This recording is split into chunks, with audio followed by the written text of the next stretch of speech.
श्यामसुंदर राजगुरुंकर जयंती थिला ओडिशा साहित्य एकाडेमी एवं उत्कल हितैषिणी समाज मिलित अनुकूल्य है दीर्घ 3 घंटा व्यापी जयंती सभा सुरखुर रे होती। श्यामसुंदर राजगुरु थे जड़े भाषा विज्ञानी छंद उपरे से मौलिक आलोचना करते व्याकरण ओडिया व्याकरण उपरे मौलिक आलोचना से करछंती। अनेक प्राचीन ग्रंथ उपरे सारला दास आरंभ कर द्वारका दास पर्यंत बा निशंक राय राणी पर्यंत अनेक सारस्वत स्रष्टांकर सृष्टि उपरे से प्रथम करी मौलिक आलोचना करते कालजयी समालोचना से प्रसिद्ध हो रही ओडिशा भूमि रे आगामी अनेक वर्ष पर्यंत से अमर होकर आम माटी रही बोली आमर विश्वास। पारलाखंड की परी विद्वान मान जो ही विद्यानगरी कहला जहा हो राज्य सरकार जयंती पालन करने प्रतिवर्ष उद्यम करूँ आम धन्यवाद दूँ। आमर उत्कल हितैषिणी समाज पारलाखेड़ी मिलित अनुकूल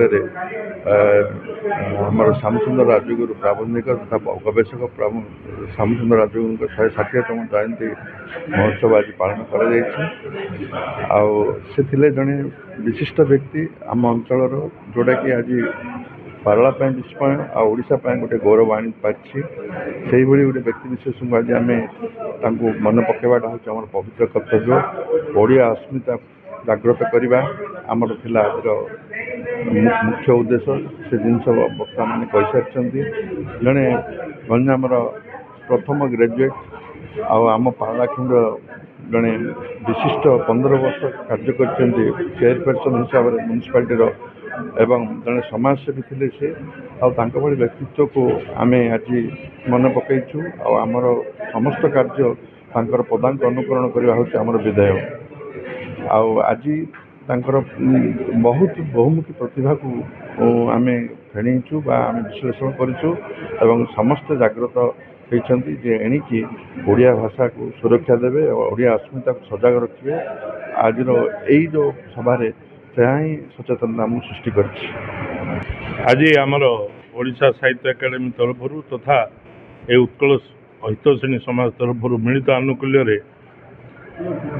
आमर श्यामसुंदर राजगुरुंकर 160तम जन्म जयंती समारोह ये पालन कर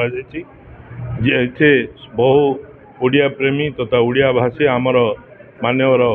पूर्णचंद्र महापात्र नेतृत्व में ये सभा अनुष्ठित होता एवं से जो महान आत्मा ये जाति की ओडिया भाषा ओडिया संस्कृति एवं ओडिया जमती मान इज्जत रो आप्राण चेष्टा करथिले सेतिरे समस्ते जमती ओडिशावासी अनुप्राणित होकर ये ओडिया भाषा को जमती उज्जीवित करी बंचाई रखिए ता उपरे समस्त मत प्रकाश पाइथिला।